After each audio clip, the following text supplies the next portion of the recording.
La primera de la que vamos a hablar es una de las habitantes más peligrosas de los tenebrosos rincones de la península, pues junta lo peor de dos mundos, el de los vampiros y el de los hechiceros.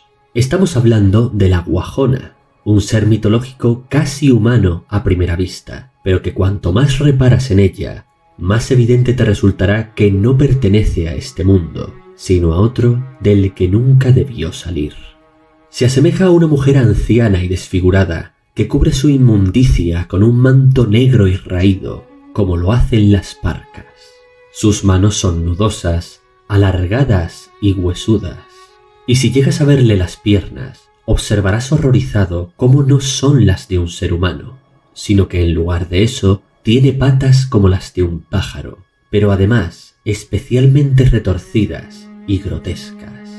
Su rostro es verdoso, gris o amarillento, cubierto de verrugas rugosas y peludas, y sus ojos también son antinaturales, pues los verás como dos diminutos huecos oscuros con un tenue brillo tras ellos, como las de una estrella distante consumida por las tinieblas. Pero lo más terrible está en su dentadura, que a diferencia de otros vampiros, no cuenta con dos colmillos, sino con un solo diente afilado y larguísimo que le llega hasta debajo de la barbilla. Este es el diente que clava sobre sus víctimas para chuparles la sangre, no necesariamente en el cuello. Si quiere tu sangre, te apuñalará cruelmente con una certera mordida, con suerte en el brazo, o quizás en el estómago, pero si es necesario, en la misma cara o en el cráneo. Para colmo de males, el alimento favorito de la Guajona son los niños. Como todos los vampiros, es perfectamente capaz de adentrarse en la casa que a ella le plazca sin ser detectada por nadie, y en completo silencio abrirse paso hasta la habitación de los niños. Pero precisamente porque son su plato preferido, con los niños tiene algo más de cuidado, pues a ellos evita matarlos. En cambio los desangra todo lo que puede, pero se detiene antes de que estos mueran, para así poder alimentarse de ellos otro día. Y al despertar a la mañana siguiente, se verán cansados, pálidos y enfermos. Hay quien dice de hecho que ella no ataca a los adultos ni a los ancianos, mientras que otras tradiciones sostienen que sencillamente prefiere a los niños, y que si tiene que desangrar a un adulto por hambre, también lo hará sin pensárselo. Aunque eso sí, a pesar de lo terrible que esto sea, se puede decir que la Guajona no es tan despiadada como podría ser, pues su intención normalmente no es la de matarte, lo único que busca es alimentarse de ti. Como la mayoría de las vampiresas, la Guajona solo sale de noche y además se esconde entre las sombras. Nadie sabe realmente dónde duerme cuando aún es de día, aunque se rumorea que se esconden debajo de la tierra. Y sí, he hablado en plural porque aunque se suele hablar de la Guajona, realmente no es una sola, sino que por el contrario, Guajonas hay muchas, las suficientes como para hacer un aquelarre, o incluso varios de ellos repartidos por toda la península. Aunque a decir verdad, las Guajonas al parecer prefieren los climas más fríos, porque son oriundas de los mitos del norte de España, especialmente los mitos cántabros.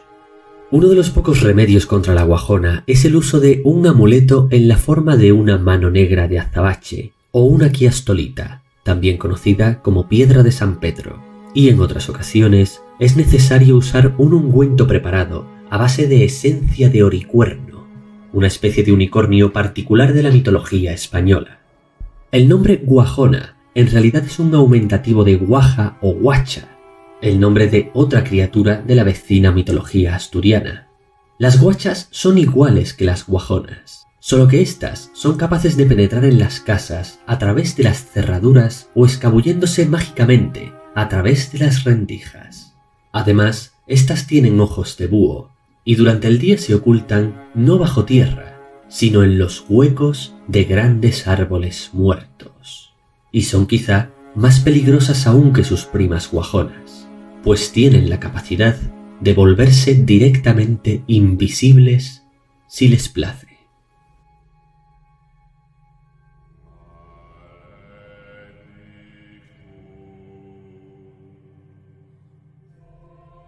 La del conde Struch, a veces nombrado como Strug o Struga, es una leyenda de vampiros muy antigua.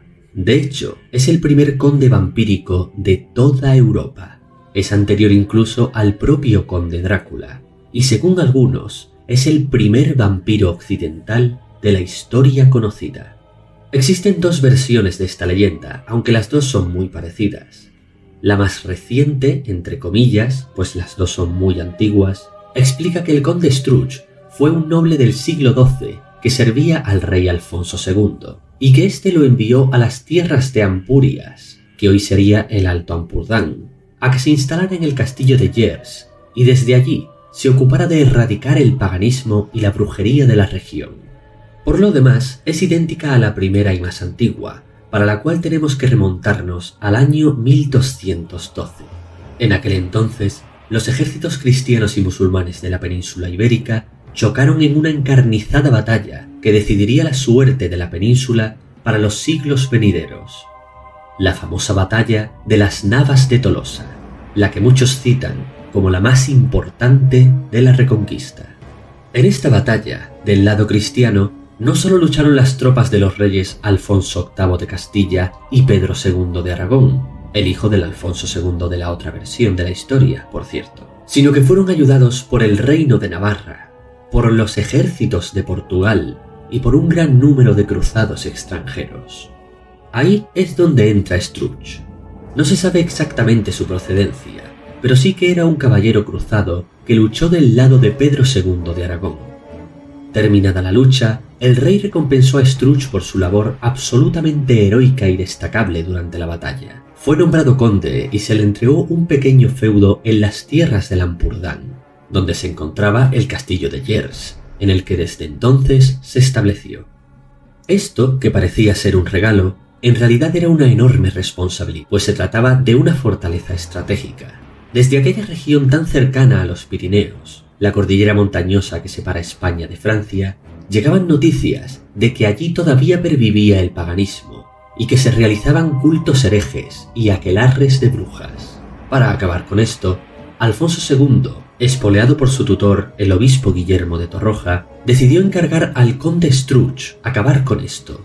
El conde Wifred Struch, también conocido como Guifredo Struga, luchó incansablemente y sin piedad contra todo lo que oliese a paganismo en la región, y no tenía reparos en pasar por la hoguera a todos los que fueran sospechosos de practicar la brujería, y si era necesario, les sacaba las confesiones a golpe de tortura. Por ello, se ganó las alabanzas de algunos, pero también se hizo con un gran número de enemigos. Muy pronto, se ganó a pulso la fama de inclemente y de tenaz, y aunque llegó a estar obsesionado con su tarea de erradicar todo vestigio de paganismo, a Struch le dio tiempo de casarse con una hermosa doncella de nombre Arnaldeta.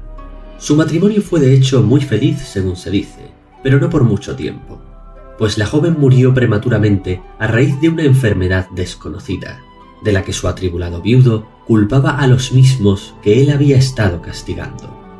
Encargó un bellísimo sepulcro para enterrar a su amada Arnaldeta, y este aún puede contemplarse hoy, según se dice, en la majestuosa iglesia de la fortaleza de San Feilú. Struch cargó desde entonces con más rabia, fiereza y crueldad contra los herejes. Una de ellos fue una famosa bruja del lugar que, tras darle muchos problemas, finalmente fue capturada y llevada a la hoguera. Pero ésta, antes de morir, maldijo al conde con su peor maleficio, asegurándole que así como ella moriría ese día para nunca más regresar, el conde sí que lo haría. Regresaría a este mundo después de muerto, y lo haría como un condenado eternamente. Ni vivo ni muerto descansarás, esputaba la mujer una y otra vez mientras se consumía en las llamas. Tanta sangre como has derramado te será arrebatada, y tanta sed como has provocado sufrirás hasta el fin de los tiempos. El conde no le prestó más atención a esta maldición que a las muchas que sin duda habría recibido de otros condenados similares, pero por supuesto esta sí le afectó. El conde murió sobre el año 1173. Algunas versiones dicen que de viejo, otras que fue asesinado por algún aquelarre pagano o algo por el estilo. pero en general no se tiene del todo claro cómo exactamente falleció, pero sí que ya era bastante anciano. Y sin embargo, ese no fue el final, porque la leyenda cuenta que comenzó a ser avistado por las inmediaciones de su castillo años después de haber muerto, solo que mucho más joven y descargando su ira y su sed de sangre sobre la población. Además, de forma literal, porque el conde Struch había regresado como un vampiro. Primero los pastores empezaron a encontrar el ganado muerto, con la laringe destrozada, sin gota de sangre en la carne y sin rastros de sangre por el suelo. Pero pronto los propios campesinos serían víctimas del conde no muerto, y ninguno estaba a salvo de ser asaltado cualquier noche por su espectral figura. Por si fuera poco, el conde Struch no se limitaba a alimentarse de la sangre de los que habían sido sus súbditos tiempo atrás, sino que además asaltaba y embarazaba a las mujeres, y de estas uniones malditas nacían monstruos deformes y horripilantes que morían al poco de nacer. Sin embargo, la bruja se equivocó, porque el conde no anduvo eternamente maldito. Se cuenta que después de varios años, los pobladores consiguieron solicitar los servicios de un experto que pudiera librarles del no muerto y lo devolviese a su eterno descanso. El elegido fue un anciano ermitaño judío llamado Johann Müllner, conocedor de los más antiguos y secretos conocimientos de la cábala. El cazavampiros hebreo usó su sagrada magia para librar al conde Struch de la condena de ser un muerto viviente y lo postró de nuevo en su ataúd. Para cerciorarse del éxito de su misión, le clavó una estaca y acto seguido lo decapitó sin miramientos. Y culminado así su macabro encargo, abandonó la región dejando atrás el cadáver del conde Struch, que debía permanecer muerto para el resto de la eternidad. Otra versión de la historia explica que el arcano Johann Müllner fue ayudado por una novicia llamada Arnaldeta. Y ahí es donde la historia se tuerce, pues el personaje de Arnaldeta queda en el aire sin que las distintas versiones aclaren si fue la esposa del conde Struch o si era una novicia que ayudó a darle muerte.